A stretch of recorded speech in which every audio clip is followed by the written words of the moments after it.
स्वागत करती हूँ, अभिनंदन करती हूँ, जो आ चुके हैं उनका भी और जो आने वाले हैं उनका भी एक साथ स्वागत करती हूँ। और मैं चलूँगी हमारे डॉक्टर साहब के पास। तो एक बार मैं उनको अनम्यूट कर, तो ये हैं ही। तो रॉकिंग डॉक्टर साहब, रॉकिंग, वेरी, वेरी रॉकिंग रेनेटा सर। वेलकम है नमस्कार, आपका। नमस्कार सब साथियों को। मैं डॉक्टर मधुसूदन अग्रवाल बोल रहा हूँ दिल्ली से। मेरी वाइफ़ अर्चना अग्रवाल आपके साथ जुड़ी हुई हैं और जब इन्होंने मेरे को ये प्रोडक्ट दिखाया, तो मेरे को एक क्यूरियोसिटी हुई ये जानने की कि इस प्रोडक्ट में वास्तव में है क्या? अ, मैं आप सबको कि ज़्यादा टाइम नहीं लूँगा, शायद 15-20 मिनट में अपनी बात कहीं खत्म करूँगा। एक्चुअली क्या होता है कि जब भी कोई हमारे मेडिकल प्रोफ़ेशन में प्रोडक्ट आता है, तो हमेशा उस प्रोडक्ट के बारे में जब बताया जाता है, तो हम ये देखना चाहते हैं कि उस प्रोडक्ट में क्या पड़ा हुआ है और वो किस जगह, किन चीज़ों में काम करता है और उसके हमारे पास ऑथेंटिसिटी क्या है। मतलब मान लीजिए मैं ये कहता हूँ कि देखो मेरे पास ये चीज़ है और ये करती है, वो करती है, तो कहने से फ़ायदा नहीं होता। हम ये जानना चाहते हैं कि उस प्रोडक्ट के बारे में जो भी बोला जा रहा है, वो प्रोडक्ट कितना सही है, कितना उस प्रोडक्ट के अंदर ऑथेंटिसिटी है, कहाँ पे प्रूव हुआ है, कहाँ ट्रायल्स हुए हैं, इन सब के बारे में हम जानने की कोशिश करते हैं। उसके बाद ही हम उस प्रोडक्ट की विश्वसनीयता पर विश्वास करते हैं और आगे चलाते हैं। हम ये मानते हैं कि जो ये कहा जा रहा है, अगर ये विश्वसनीयता के साथ कहा जा रहा है, अगर इस पर ट्रायल्स हो चुके हैं, तो सही ही होगा। तो मेरे दिमाग में क्यूरियोसिटी थी कि मैं जानूँ कि इस प्रोडक्ट के अंदर क्या है, क्योंकि जब मैं बैठा होता था और ये आपके टेस्टिमोनियल्स आया करते थे और टेस्टिमोनियल में लोग बोलते थे कि हमें इसमें फ़ायदा हुआ, उसमें फ़ायदा हुआ। तो बट नेचुरल है कि मेरी क्यूरियोसिटी का बढ़ना लाज़मी था। तो मैंने इस प्रोडक्ट के जो इंग्रीडिएंट्स हैं, उसमें एक इंग्रीडिएंट जैसे मैंगोस्टीन है, उसके बारे में कुछ रिसर्च वर्क किया, कुछ ढूँढा। मुझे नहीं मालूम, वैसे हर एक के पास ये होता है कि भई हर बंदा जो है वो हर बंदा जो है वो देख सकता है, मैंने कोई ख़ास वर्क इसमें नहीं किया, लेकिन मैंने जिन जगहों से कुछ नॉलेज ली है और मैं आपके साथ शेयर करना चाहता हूँ, वो ऑथेंटिक साइट्स हैं। देखो, अगर आप इंटरनेट खोलते हैं, अगर आप कुछ ढूँढना चाहते हैं, तो आपको इतनी तरह की चीज़ें मिल जाएँगी, आपको विश्वास ही नहीं होगा कि मैं क्या मानूँ, क्या ना मानूँ। ठीक उसी तरीके से जैसे कि आप अगर कुछ कहना चाहें, तो इंटरनेट पे कुछ भी लिख सकते हैं। आप चाहें तो आप किसी भी आदमी की बहुत बड़ाई कर सकते हो, आप किसी के आदमी की बहुत बुराई कर सकते हो और कोई आपसे कुछ कहने वाला नहीं है, फ्री जगह है, आप अपनी वेबसाइट बनाओ, आप कुछ भी डाल दो। अब ये इस युग के अंदर ये जानना बहुत ज़रूरी है कि इंटरनेट पे जो हम देख रहे हैं, वो वास्तव में सच है कि झूठ है। जैसे फ़र्ज़ करें मैं लिखना शुरू कर दूँ कि किसी व्यक्ति के बारे में, किसी देश के बारे में, किसी चीज़ के बारे में और मैं लिखना शुरू कर दूँ कि नमक तो बहुत खतरनाक है जी। अ, सफ़ेद नमक जो होता है, उससे कैंसर हो जाता है। मैं आपको एग्ज़ाम्पल दे रहा हूँ। तो अब सफ़ेद नमक से कैंसर हो जाता है, ये मेरे बोलने पे तो विश्वास कोई नहीं करेगा ना जी। और मेरे बोलने पे करेगा क्योंकि मैं कोई ऑथेंटिसिटी नहीं हूँ, कुछ प्रूफ़ नहीं दिया उसका। तो ये जानने के लिए कि वो बात सही है कि नहीं है, मुझे ये जानना ज़रूरी है कि जो साइट मैं देख रहा हूँ, जिस जगह पे मैं नॉलेज प्राप्त कर रहा हूँ, वो साइट, वो जगह वास्तव में विश्वसनीय है कि नहीं है। तो मैं आपको ये बताना चाहूँगा कि जो मैं बोलने जा रहा हूँ आज, वो विश्वसनीयता को परखने के बाद ही मैं आपको बोल रहा हूँ। तो उसमें मैं ये बताना चाहूँगा आपको कि उसका मीनिंग क्या है, अ, उसका वास्तव में फ़ायदा क्या है? तो आप लोगों को हालाँकि बहुत नॉलेज होगी क्योंकि आप लोग मार्केटिंग में हैं, आप लोग यूज़र्स भी हैं, आप लोगों ने एक्सपीरियंस भी किया है। स्टिल मेरी इस टॉक से शायद आपको कहीं कुछ बेनिफिट हो सके। मैं सुनने वालों से रिक्वेस्ट करूँगा कि अगर वो कुछ नोट करना चाहें तो बेशक कागज़ और पेन लेकर के मेरे पॉइंट्स को नोट करते रहें जिस पे मैं बोलना जा रहा हूँ। सबसे पहले तो मैं बताऊँगा आपको कि मैंगोस्टीन है क्या? मैंगोस्टीन एक ऐसा फल है जो पूरे वर्ल्ड में हर जगह नहीं पाया जाता। वो किन्हीं-किन्हीं जगहों पे पाया जाता है और वो जो मेन जगह हैं, वो हैं south east Asia and south west India. India में भी होता है। लेकिन बहुत ज़्यादा क्वांटिटी में जो पाया जाता है, वो Thailand, Sumatra, Malaysia, Philippines, Colombia और अमेरिका में फ्लोरिडा, इन जगहों पर है। यानी कि यहाँ पर ये मैंगोस्टीन फल की मतलब फल नेचुरल रूप में पाया जाता है। अब ये जो मैंगोस्टीन ये है क्या बेसिकली?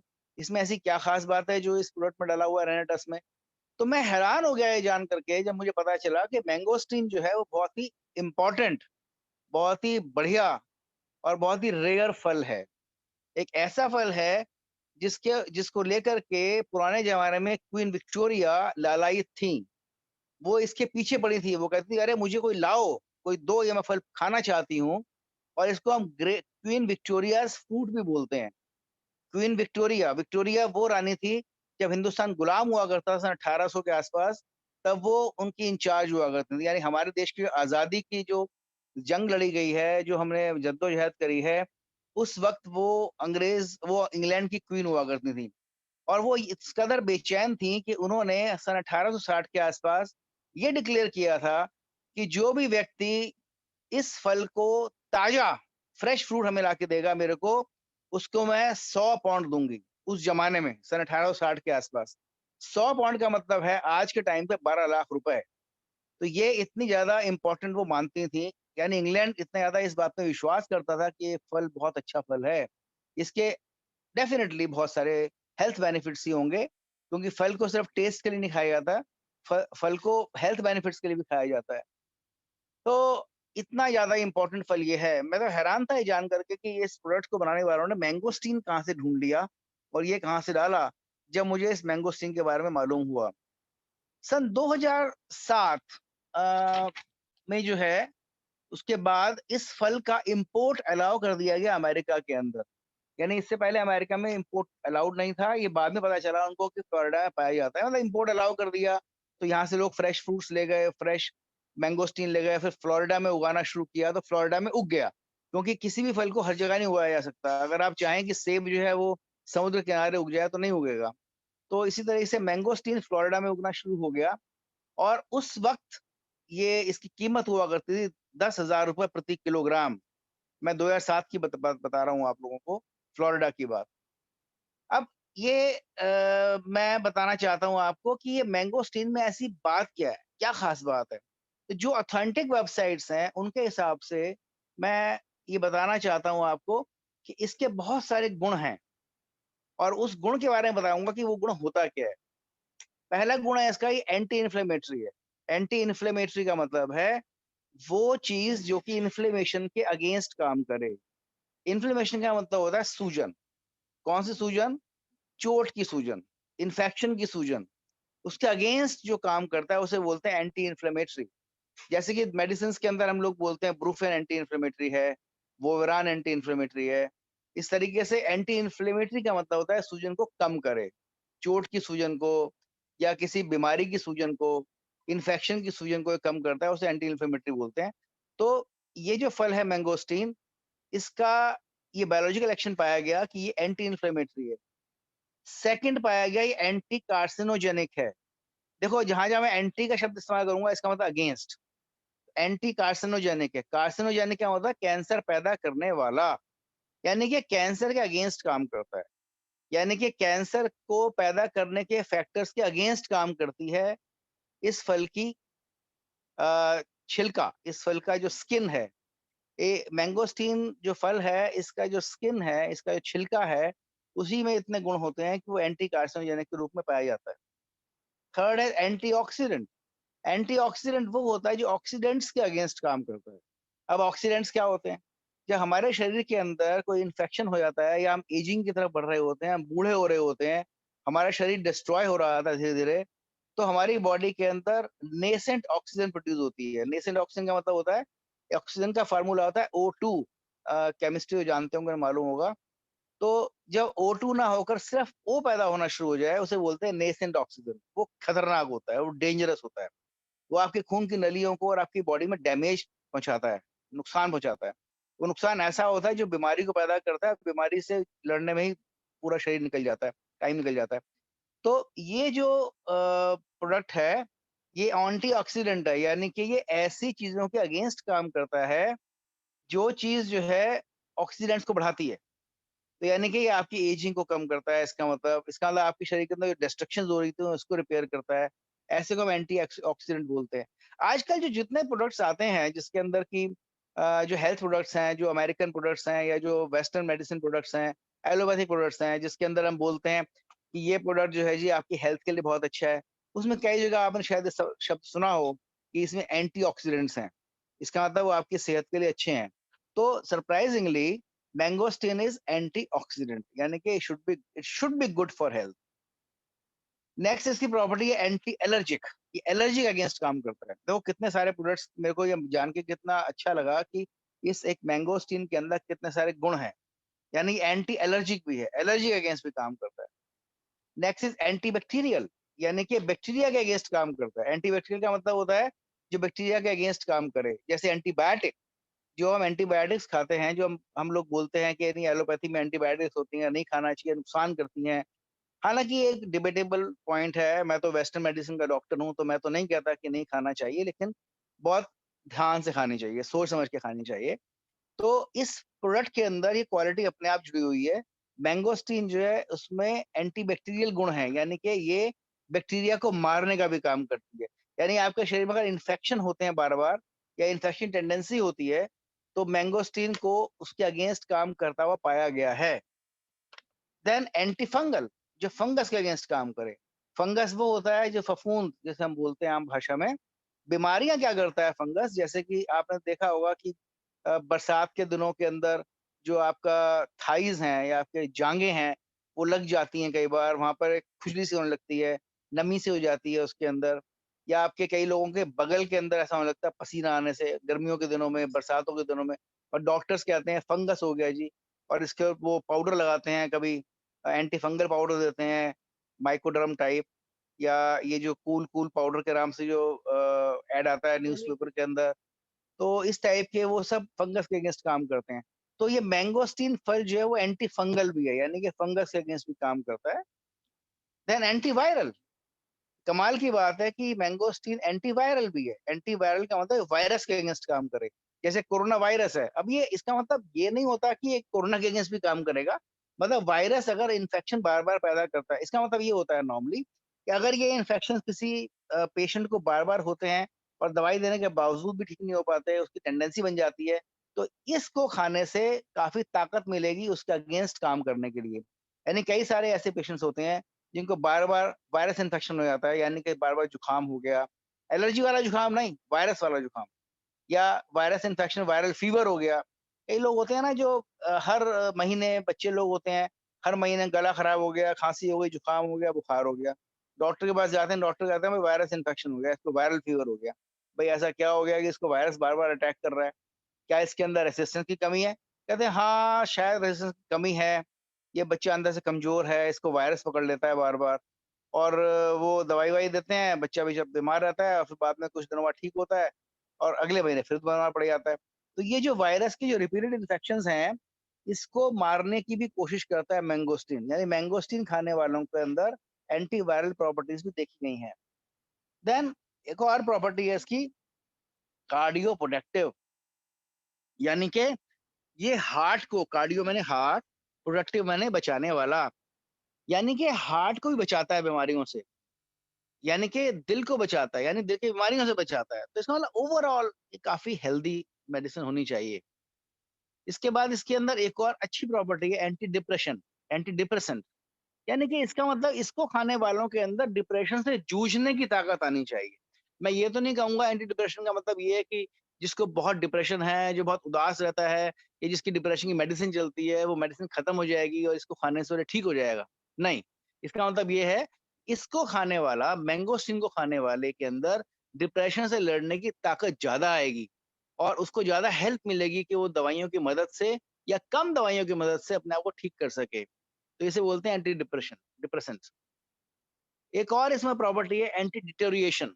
एंटी डिटेरियोरेशन का मतलब ये है कि जो पेशेंट्स डिटेरियोरेट कर रहे होते हैं, जो पेशेंट बड़ी बुरी तरह से बीमारी से जूझ नहीं पाते और गिर रहे होते हैं नीचे, और लग रहा होता है कि ये पेशेंट जो है भैया तो बड़ी स्पीड से अपने हाथ खड़े कर रहा है और कैसे इसको ठीक करें, दवाइयाँ काम नहीं कर पा रही हैं, उसको बचाने के अंदर भी हेल्प करता है। तो इसलिए इसकी एक बहुत अच्छी प्रॉपर्टी है एंटी डिटेरियोरेशन, एंटी डिटेरियोरेशन।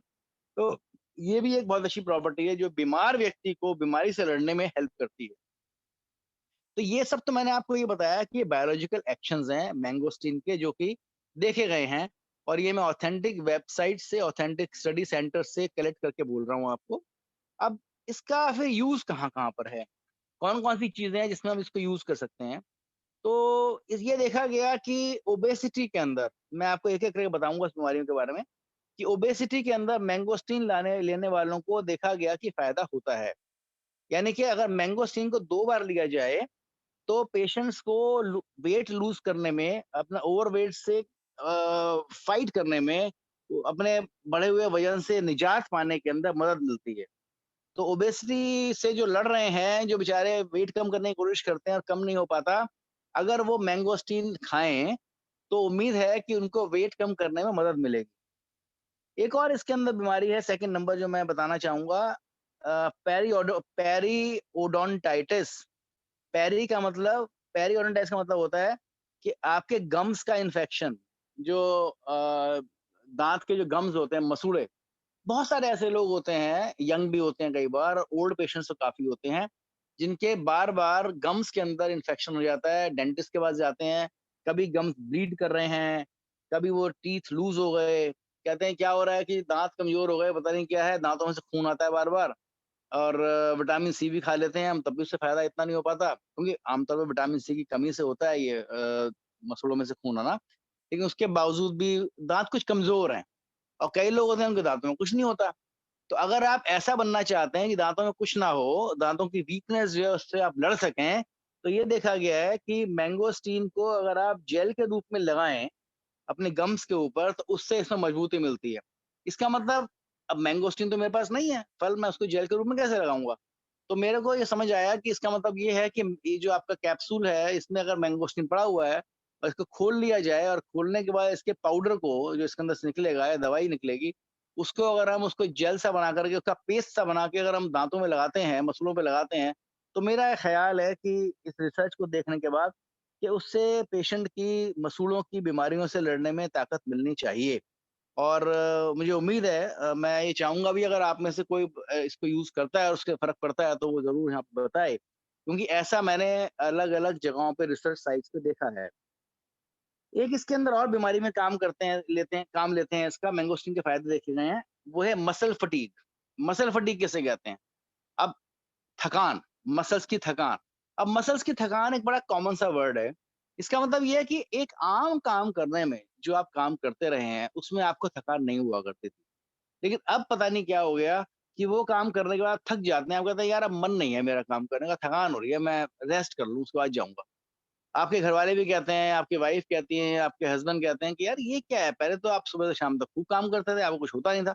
अब ये क्या हो गया कि कुछ काम करने के बाद कहीं जाके आए, ऑफ़िस से आए, कहीं आए और आप बोलते हैं कि नहीं मैं थक गया, कोई मेरे पैर दबा दे, कोई ये कर ले, या मेरा कुछ दवाई खा लूँ, कुछ मैं सो जाऊँ, रेस्ट कर लूँ, फिर जाऊँगा।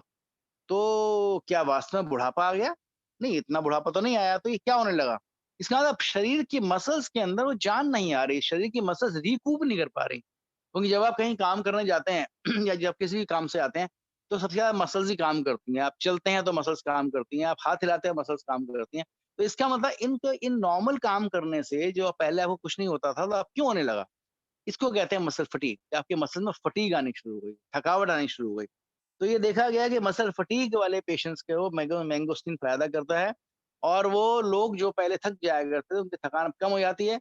इतनी थकान नहीं होती, वो ज़्यादा काम कर सकते हैं, और वो शायद ऑफ कोर्स ज़्यादा काम करेंगे तो ज़्यादा तरक्की भी करेंगे, ज़्यादा प्रोग्रेस करेंगे, ज़्यादा पैसा कमाएँगे। सिमिलरली इसका एक और फंक्शन है जो बहुत इम्पोर्टेंट है। It slows blood clotting. इसका मतलब ये है कि खून के जमने के प्रोसेस को ये स्लो करता है। अब ये एक प्रॉपर्टी ऐसी देखी गई, जिसके अंदर कि हम ये कहेंगे कि ये खून को जमने से थोड़ा रोकता है। यानी कि हार्ट अटैक के पेशेंट हो जाते हैं, या जिन लोगों को हार्ट के अंदर स्टंट पड़ा हुआ होता है, या जिनको बाईपास हो जाता है, उन लोगों को डॉक्टर्स लोग एस्पिरिन की दवाइयाँ शुरू करते हैं, जो सारी ज़िंदगी चलती हैं। एस्पिरिन या और क्लोपिडाग्रिल वगैरह की दवाइयाँ शुरू करते हैं, जो जो क्लॉटिंग को रोकता है और सारी ज़िंदगी चलती है। इसका मतलब मैंगोस्टीन अगर खाया जाए, यानी कि आपके कैप्सूल में जो पड़ा हुआ है, तो वो भी ये काम करती है। यानी वो भी खून को जमने से रोकने की कोशिश करती है, जिसे आम भाषा में हम लोग कहते हैं कि खून को पतला करती है। तो पतला तो खून नहीं होता है, ये तो एक मिसनॉमर है कि खून पतला होना। लेकिन हम ये बोलते हैं कि खून को जमने से रोकने की दवाइयाँ, यानी एंटी कोगुलेंट्स हैं ये। तो मैंगोस्टीन में के अंदर मैंगोस्टीन में देखा गया कि स्लाइटली एंटी कोगुलेंट वाला काम करती है। यानी कि अगर आप मैंगोस्टीन खा रहे हैं, तो हो सकता है कि आपको डॉक्टर्स जो है वो ये कहें कि अच्छा ठीक है, आपको एस्पिरिन की डोज़ कम कर रहे हैं, या आपको क्लोपेडाग्रिल बंद कर रहे हैं, सिर्फ एस्पिरिन चला रहे हैं। तो अगर आप मैंगोस्टीन खाते हैं और कुछ टाइम बाद अपना ब्लड क्लॉटिंग टेस्ट करवाते हैं, तो डॉक्टर्स में से कि अच्छा हाँ, तुम्हारा खून तो जमने से काफ़ी अच्छा, मतलब इतने आराम से नहीं जम रहा, तो हम अपनी दवाइयाँ थोड़ा कम कर देते हैं। यही फ़ायदा होता है।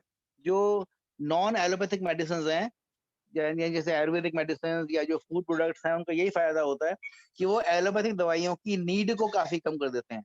तो अगर मैंगोस्टीन खाया जाए तो ऐसा लगता है कि वो एस्पिरिन या क्लोपेडाग्रिल या ऐसे खून जमने से रोकने की या खून को पतला करने की दवाइयों की नीड को काफ़ी कम कर देगा। इस तरीके से इसमें एक और देखा गया, वेस्टर्न कंट्रीज़ में देखा गया कि जब मैंगोस्टीन फल खाते हैं, तो उससे डिसेंट्री और डायरिया प्रैक्टिकली काफ़ी कम हो जाता है, यानी उससे काफ़ी मदद मिलती है। अब पुराने ज़माने में जब मैंगोस्टीन फल के बारे में पता चला, तो हमारे पास डायरिया और डिसेंट्री को ठीक करने के लिए स्ट्रॉन्ग एलोपैथिक मेडिसिन्स नहीं हुआ करती थी। तो ये देखा जाता था कि जो मैंगोस्टीन खाते थे, उनको पेट की बीमारियों से राहत मिलती थी। तो इस फल को जहाँ पे ये होता था, वहाँ के लोग डायरिया और डिसेंट्री को कंट्रोल करने के लिए काफ़ी कॉमनली खाया करते थे। तो बाद में देखा गया कि हाँ, ये बात सही है कि डायरिया और डिसेंट्री से निजात पाने के लिए, उस पे काबू करने के लिए मैंगोस्टीन का खाने में फ़ायदा होता है। इसका मतलब हो सकता है कि आपका ये कैप्सूल जो है, इसको अगर खाया जाए, तो ऐसे पेशेंट्स को जिनको आम तौर पे पेट गड़बड़ रहता है, जिनको आम तौर पे बार-बार कभी लूज़ मोशंस, कभी पेट में गैस बनना, ये होता है, तो उसमें हेल्प मिलनी चाहिए। बाकी तो आप लोग टेस्टिमोनियल्स देते हैं, आप लोग बोलते हैं, तो आपको ज़्यादा आइडिया होगा कि प्रैक्टिकल यूज़ क्या है इसका। लेकिन मैं आपको वो बता रहा हूँ जो रिसर्च पेपर्स बोलते हैं, जो कि मैं हमेशा क्यूरियस रहता हूँ जानने के लिए कि किसी प्रोडक्ट के बारे में रिसर्च पेपर्स का होना ज़रूरी होता है, तो वही मैं ढूँढ-ढाँड़ के लाया हूँ आप लोगों के ज्ञान के लिए। एक और बीमारी है मेंस्ट्रुअल डिसऑर्डर्स। लेडीज़ में बहुत कॉमन है। मैं जिस फ़ील्ड में प्रैक्टिस करता हूँ, उसके अंदर लेडीज़ की काफ़ी मेरे पास पेशेंट्स आते हैं, जो मेंस्ट्रुअल डिसऑर्डर्स लेके आते हैं, जिनको मैं इलाज करता हूँ। तो और इतना मुश्किल होता है ठीक करना कई बार इनको। तो ये देखा गया कि मेंस्ट्रुअल डिसऑर्डर्स वाले पेशेंट्स जो होते हैं, उनको मैंगोस्टीन से फ़ायदा होता है। मैंगोस्टीन अगर खाया जाए, तो उनके इर्रेगुलर मेंसेस का को ठीक होना, या बहुत ज़्यादा ब्लीडिंग होती है जिन लोगों को, लेडीज़ को, या बहुत पेनफुल मेंसेस होते हैं, तो या मेंसेस चलते आ रहे हैं, ब्लीडिंग चल रही है, बहुत कम रुकती है, फिर दोबारा शुरू हो जाती है। ऐसे लोगों को फ़ायदा होना चाहिए। एक और इसमें तकलीफ़ आती है, थ्रश। कई लोगों के गले के अंदर या कई लोगों के जीभ के ऊपर या अंदर मुँह के अंदर फंगस इन्फेक्शन हो जाता है, जिसे फफूंदी कहते हैं, लग जाती है, और डॉक्टर्स उसको बार-बार दवाई देते हैं कुछ लगाने के लिए और कहते हैं फंगस हो गई है। आम तौर पे डायबिटिक पेशेंट में देखा जाता है ऐसा, या उनमें देखा जाता है जो बहुत स्ट्रॉन्ग एलोपैथिक दवाई खा रहे हों। तो मैंगोस्टीन फल को अगर क्रश करके और उसको, मतलब मैं फल की बात कर रहा हूँ, और उसको लगाया जाए मुँह के अंदर, तो इस थ्रश से, यानी कि मुँह के फंगस इन्फेक्शन से निजात पाने में, उसको ठीक करने में काफ़ी हेल्प मिलती है।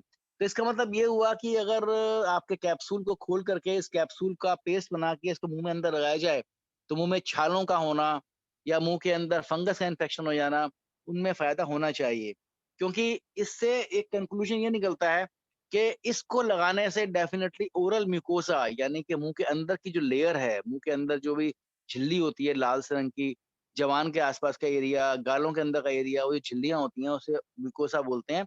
उसकी बीमारियों को ठीक करने में डेफ़िनिटली मदद करता होगा। तो मैं समझता हूँ कि इसको अगर हम लोग इसको कैप्सूल को निकाल करके इसके अंदर के पाउडर को अगर हम पेस्ट बना करके अंदर लगाएँ, तो मुँह के अंदर के डिसऑर्डर्स, ख़ास तौर पर जो छाले होते हैं, उनमें मदद मिलनी चाहिए। देन यूटीआईज़, बहुत सारे पेशेंट्स ऐसे होते हैं जिनको बार-बार यूरिन इन्फेक्शन होता है। आप में से ज़रूर ऐसे लोग हो रहे होंगे जो कि पे डॉक्टर के पास जाना पड़ता है, वो यूरिन टेस्ट कराते हैं।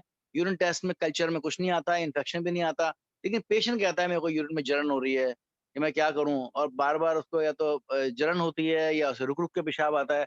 तो ऐसे पेशेंट्स को हम कहते हैं सब क्लिनिकल इन्फेक्शन, यानी कि वो इन्फेक्शन इनको यूरिन के अंदर है जिसका कि डायग्नोज़ नहीं कर पा रहे हैं, जो ग्रो नहीं कर पा रहा, जिसको टेस्ट में नहीं आ पा रहा, लेकिन वो माइल्ड इन्फेक्शन चल रहा है और वो ठीक नहीं हो पा रहा। तो ऐसे बीमारियों को ठीक करने के लिए एलोपैथी में कुछ नहीं होता, सिवाय इस हम लोग उसको कुछ ऐसे लिक्विड्स वगैरह दें कि एल्कलाइज़र्स दें कि उनकी जलन को शांत करे। इसके अलावा हम कुछ नहीं कर सकते। तो इसमें ये देखा गया है कि ये जो मेडिसिन, ये जो मैंगोस्टीन है, इसको देने से रिपीटेड यूरिनरी इन्फेक्शंस, सब क्लिनिकल इन्फेक्शंस, यानी कि वो इन्फेक्शंस जिसके अंदर की पेशेंट को यूरिन इन्फेक्शन बार-बार होता है, यूरिन में जलन होती है, यूरिन की तकलीफ रहती है, उसमें मदद मिलती है।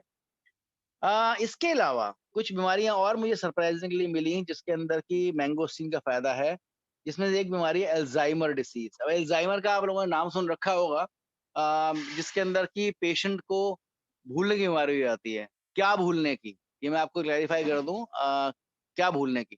कई लोग कहते हैं, "भई मेरे को ना पता नहीं डॉक्टर साहब क्या हो गया, मेरे को ना याद ही नहीं रहता।" क्या याद नहीं रहता? क्योंकि मैंने चश्मा रखा था, कहीं ध्यान ही नहीं आ रहा, मैं भूल जाता हूँ। अभी मैंने पेन कहाँ रखा, मैं भूल ही गया कहाँ रखा है। तो ये जो भूलना है, ये अल्ज़ाइमर में नहीं आता। अल्ज़ाइमर में वो भूलना आता है, जो ख़ास स्पेसिफ़िक है। मैं बताता हूँ कैसे है।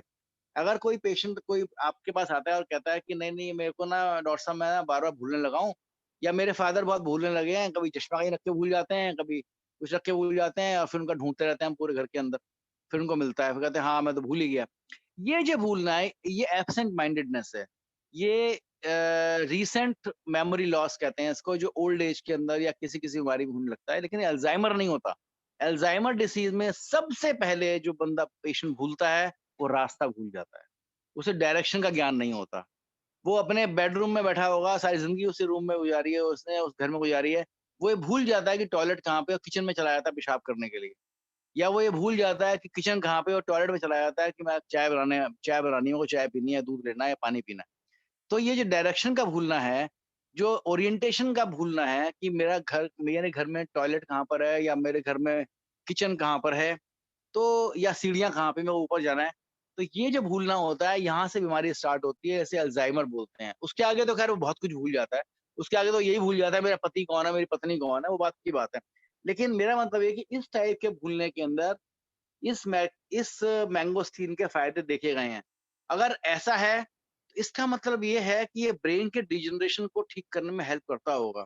और अगर ऐसा है कि ब्रेन के डिजनरेशन को यानी ब्रेन के बुढ़ापे वाली तकलीफ के अंदर फ़ायदा करता होगा, तो मैं समझता हूँ कि जो बूढ़े लोग हैं जितने भी, बूढ़े का मतलब मेरा मतलब ये नहीं है 80 साल के बाद या 90 साल के बाद, 50 साल के बाद की उम्र के पेशेंट को आप दे सकते हो।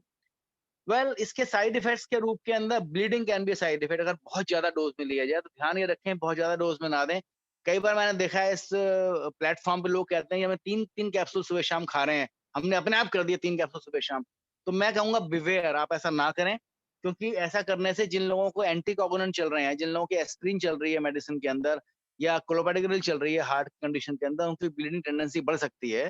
तो ऐसे लोग कम से कम जो हैं उनको 3 कैप्सूल ना करें, उनको आप कम पे ही रखें। ये इसका साइड इफ़ेक्ट है। तो ये मैं समझता हूँ टाइम बहुत हो गया, आज मैं बंद करूँगा। इसका थोड़ा-सा पोर्शन रह गया है अभी, जो बहुत ही इंटरेस्टिंग और नॉलेजेबल है, वो मैं नेक्स्ट टाइम बता दूँगा, इसी मैंगोस्टीन के बारे में और नेक्स्ट प्रोडक्ट के बारे में बाद में बताऊँगा, नेक्स्ट कंपोनेंट के बारे में। मैंगोस्टीन का अभी मेरे पास 15-20 मिनट का काम और रह गया है, वो मैं आपको नेक्स्ट लेक्चर में बता दूँगा, क्योंकि समय बहुत हो गया, आप लोगों को बाकी काम भी करना है। Thank you so much for kind listening. अगर कुछ पूछना है आपने, तो आप अर्चना जी को फ़ोन करके पूछ सकते हैं, ये वो बता देंगी। कुछ आपने बात करनी हो बताएँ? Thank you so much. Thank you sir, thank you very much. Great, great. इतनी जो आपने नॉलेज दी ना सर, उसके लिए बहुत-बहुत धन्यवाद। हम सबको इतनी नॉलेज थी ही नहीं जो आपने बारीकी से बताया, और अभी भी आप बोल रहे हैं कि पोर्शन थोड़ा रह गया है। मैंगोस्टीन फल एक ऐसा फल है जिसके बारे में जितना बोला जाए, जितना भी बोला जाए, उतना हमें लगता है कम ही बोला है हमने। तो थैंक यू डॉक्टर साहब, आज वाक़ई टाइम बहुत चला, लेकिन हमें पता ही नहीं चला कि हमारा आधा घंटा कब चला गया। तो क्योंकि आपने टाइम का ध्यान रखा, हमें आगे की कार्यवाही भी करनी है। तो thank you very much sir. अब हम नेक्स्ट वीक आपको फिर से दोबारा सुनना चाहेंगे इस मैंगोस्टीन के ऊपर ही। तो बहुत-बहुत थैंक धन्यवाद। और जैसा कि मैंने सोचा था, हमारी जो संख्या है 216 तक तो पहुँच गई है। ग्रेट। तो इसके साथ ही हम चलते हैं फ्रेंड्स। जिन-जिन लोगों की आज टेस्टिमनी है वो हैंड रेज़ ज़रूर करेंगे, जो-जो नई-नई टेस्टिमनी आई हैं, और ये भी ज़रूर बताएँगे कि आप लोगों ने जिसके ऊपर भी टेस्टिमनी आई है, ये प्रोडक्ट कितने कैप्सूल से शुरू किया और अब आप कितना कैप्सूल और कैसे ले रहे हैं, और कितने दिन में आपको रिज़ल्ट मिला। ये बात आप ज़रूर बताइएगा, ताकि जब हमारे नए गेस्ट आए हैं, उन सबको ये पता चल जाए कि हमें